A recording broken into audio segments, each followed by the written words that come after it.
when you did lose it for a moment in Game 4 and you did get suspended for Game 5, you became my all-time hero because you got mad at LeBron and you called him a bitch. And I said, that's my guy right there.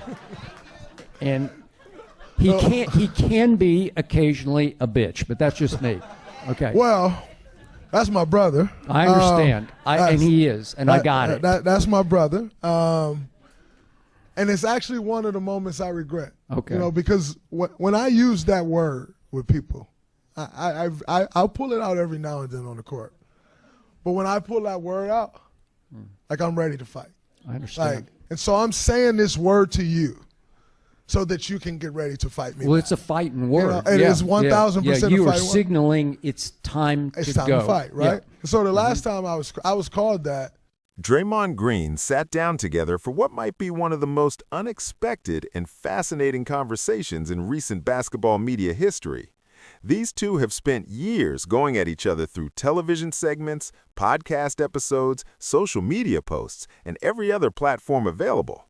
They've criticized each other, they've disagreed publicly, and they've built a reputation for being on completely opposite sides of almost every basketball debate you can imagine. So when Draymond launched a new segment on his podcast and invited as his very first guest, a lot of people were shocked. This wasn't supposed to happen. These guys were supposed to stay in their corners and keep throwing shots from a distance. But instead, they sat down face to face for an hour and 50 minutes of unfiltered conversation about basketball, LeBron James, and the greatest of all time debate that never seems to end. Before we dive into the specific moments where things got heated, where Skip called LeBron a certain word that raised eyebrows, and where they debated shooting percentages and clutch genes and killer instinct, I want to make something very clear. This conversation was respectful, surprisingly respectful. Anyone expecting shouting matches, personal insults, or disrespectful exchanges was completely wrong. Draymond was professional, Skip was professional. They disagreed on almost everything, but they did it with courtesy, with thoughtfulness, and with an understanding that two people can have completely different opinions without attacking each other personally. That's rare in today's media environment, especially in sports media, where outrage and conflict drive clicks and views. But this wasn't that. This was two men who respect the game, who respect each other's knowledge, and who were willing to sit down and have a real conversation, even though they'd been adversaries for years. Now let's get into the meat of this thing, because there were moments that are going to be talked about for a long time. The first major moment came when Skip brought up the 2016 NBA Finals, specifically Game 4, and the incident that led to Draymond's suspension in Game 5. For those who don't remember or weren't paying attention at the time, during Game 4 of the 2016 Finals between the Golden State Warriors and the Cleveland Cavaliers, Draymond Green got into a physical altercation with LeBron James. Things got heated, words were exchanged, and Draymond called LeBron a word that most people consider a fighting word, a word that crosses a line and signals that things are about to get physical. The NBA reviewed the incident, assessed Draymond a flagrant foul, and suspended him for Game 5. The Warriors lost that game without him, and many people believe that suspension changed the entire series. The Warriors had been up 3-1, and after Draymond's suspension, the Cavaliers came back to win the series 4-3, becoming the first team in NBA history to overcome a 3-1 deficit in the finals. Skip brought this up during the podcast, and he did it in a way that was both provocative and honest. He told Draymond that when he called LeBron that word and got suspended, Skip viewed him as a hero. He said, and I'm paraphrasing here, that Draymond became his all-time hero because he got mad at LeBron and called him out. Skip explained that in his view, he acknowledged what happened, but he also said he regrets it. Draymond explained that when he uses that word on the basketball court, it's not casual trash talk, it's not a throwaway insult, it's a fighting word. It's what he says when he's ready to physically fight someone. It's a signal that all respect is out the window and things are about to escalate. And he said that looking back on that moment, knowing where his relationship with LeBron is today, he regrets using that word. He regrets letting his emotions get to that point. He said his respect for LeBron is through the roof now, and that moment in 2016 is one he wishes he could take back. Skip asked if LeBron got over it, and Draymond said yes, but only because Draymond went to LeBron afterwards and acknowledged what he did was wrong. He owned it, he apologized, and their relationship moved forward. Now, here's where things get interesting. A lot of people don't understand why Draymond's relationship with LeBron changed so dramatically. If you go back and watch old clips of Draymond talking about LeBron before he signed with Clutch Sports, the tone is completely different. He was mocking him, laughing at him, refusing to put him in the greatest of all time conversation. He wasn't giving LeBron the praise and respect that he gives him now. But once Draymond signed with Clutch Sports, which is the agency founded by Rich Paul and closely associated with LeBron James, everything changed.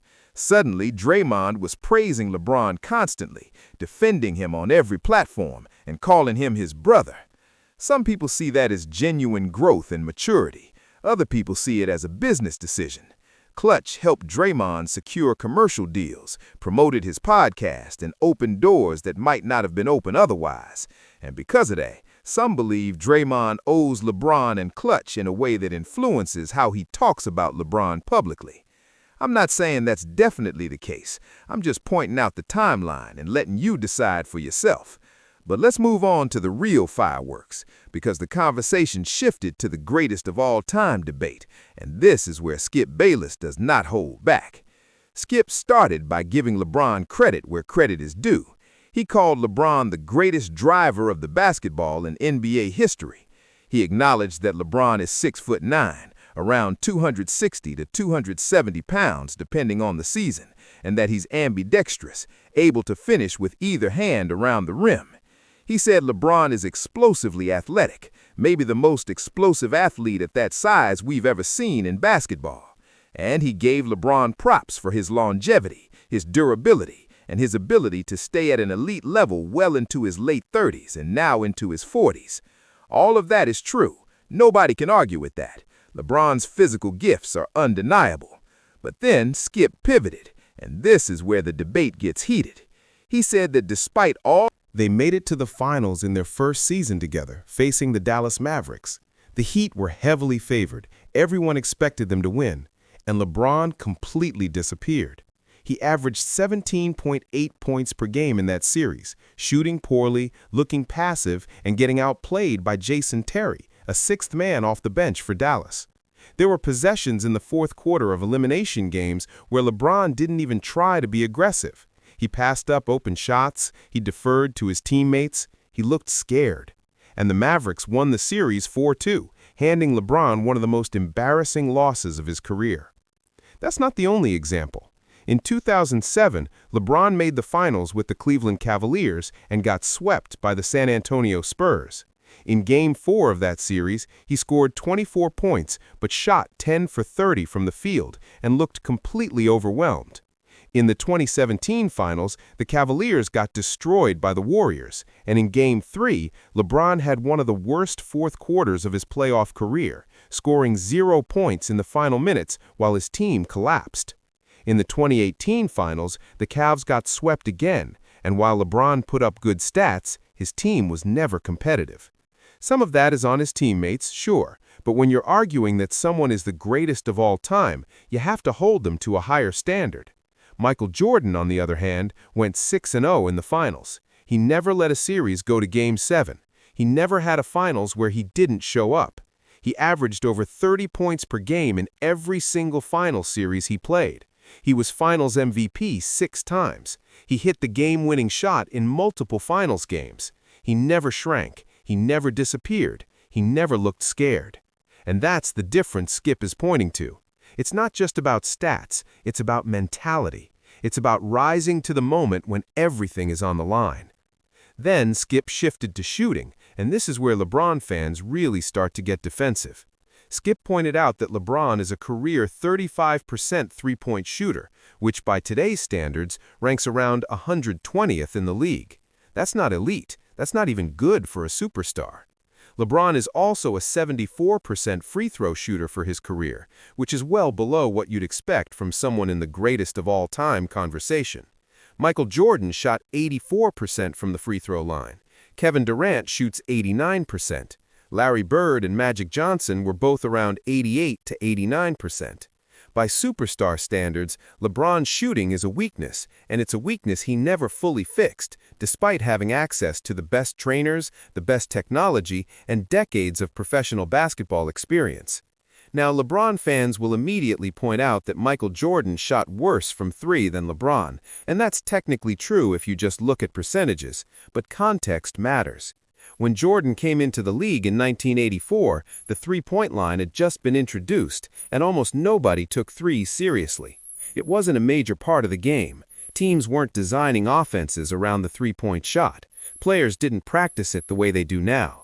Jordan himself said multiple times throughout his career that he didn't like taking threes because it made players lazy, and he preferred to drive to the basket and attack. That was his philosophy. LeBron, on the other hand, came into the league in an era where the three-point shot was already an established part of the game, and he's played his entire career in an era where threes have become more and more important. And yet, after 23 seasons, he's still only a 35% shooter from deep. That's a problem. Skip also went after LeBron's clutch gene again, saying that LeBron is too nice for his own good. He said that deep down, LeBron is a nice guy, and that niceness ultimately holds him back in the biggest moments. Michael Jordan, according to Skip, would slit your throat. Figuratively, of course. But Jordan had that killer mentality where winning was the only thing that mattered, and he would do whatever it took, say whatever he had to say, and break anyone who got in his way. LeBron doesn't have that. He cares too much about being liked. He cares too much about his image, and in the biggest moments, that can make the difference between winning and losing. Draymond pushed back a little bit, trying to defend LeBron by pointing out that he's become a better shooter over the years, but Skip immediately countered by saying that this year, LeBron is shooting 30% from three, which is one of the worst shooting seasons of his career. And then Skip made a great point. But Skip said people give LeBron too much credit for longevity without acknowledging the context. LeBron has missed 242 games over the course of his career. That's almost 3 full seasons. He's been load managing throughout his entire career, sitting out games here and there to preserve his body. He's had access to cutting-edge nutrition, state-of-the-art training facilities, the best medical staff money can buy, and every possible advantage that modern science and technology can provide. Michael Jordan didn't have any of that. Jordan played in an era where players ate whatever they wanted, where off-season training wasn't as advanced, where guys would show up to camp out of shape and get into game shape during the season. And yet, Jordan played 82 games almost every single season. He didn't load manage. He didn't sit out back-to-backs. He showed up and dominated night after night. Skip's point is that if you gave Michael Jordan all the advantages LeBron has had, all the modern training and nutrition and technology, we can't even imagine how much longer and better Jordan could have played. Then Skip dropped his rankings, and this is where things got really spicy. He said he still ranks LeBron 9th all time. 9th. Not first, not second, not even top 5. 9th. He said he has Kobe Bryant ahead of LeBron because Kobe was a cold-blooded killer who had that Jordan mentality. He said he has Larry Bird ahead of LeBron because Bird was tougher mentally and more clutch. He said he has Tim Duncan ahead of LeBron because Duncan should have 6 championships if not for Ray Allen's miracle shot in Game 6 of the 2013 Finals, and LeBron should only have 3 championships if not for that same Ray Allen shot. He said he has Bill Russell ahead of LeBron because Russell was the ultimate winner, leading the Celtics to 11 championships in 13 seasons. He said he has Wilt Chamberlain, Kareem Abdul-Jabbar, and Shaquille O'Neal ahead of LeBron because they were dominant forces at a size that LeBron can't match. And he said he has Magic Johnson ahead of LeBron because Magic was the ultimate winner and leader. And then at the very top, he said all 4 faces of Mount Rushmore belong to Michael Jeffrey Jordan. That's Skip's ranking. That's his opinion, and he's sticking to it. Draymond didn't really argue too hard against that. He listened, he nodded, he acknowledged Skip's points, but he didn't go to war for LeBron the way some people might have expected. And that's interesting, because Draymond calls LeBron his brother. He's constantly praising LeBron publicly, but when Skip laid out all those arguments, all those facts, all those moments where LeBron came up short, Draymond didn't have much of a counter. Maybe that's because deep down, even Draymond knows that the greatest of all time debate isn't as clear-cut as some people want it to be. The entire conversation lasted almost 2 hours, and there were parts that dragged a little bit, parts where they talked about things that weren't as interesting or relevant. But overall, it was a fascinating look at two people who have been on opposite sides of the basketball discourse for years, finally sitting down and having a real conversation. It took courage for Draymond to invite Skip as his first guest on this new segment. It took courage for Skip to show up knowing that Draymond might push back hard on everything he said. But they did. They sat down, they talked, they disagreed, and they did it with respect. So where does that leave us? The greatest of all time debate is never going to be settled. LeBron fans will always point to his longevity, his all-around stats, his ability to play multiple positions, and his 4 championships. Jordan fans will always point to the 6 championships, the perfect finals record, the killer instinct, and the cultural impact. And people like Skip Bayless will continue to break down every single clutch moment, every shooting percentage, every mental edge, and every failure to argue that Jordan is untouchable at the top. You can agree with Skip, you can disagree with him, but one thing is undeniable. He knows basketball. He's thought about this more than almost anyone, and his arguments are based on decades of watching, analyzing, and covering the game. Whether you like his conclusions or not, you have to respect the depth of his knowledge and his willingness to defend his position no matter how unpopular it might be.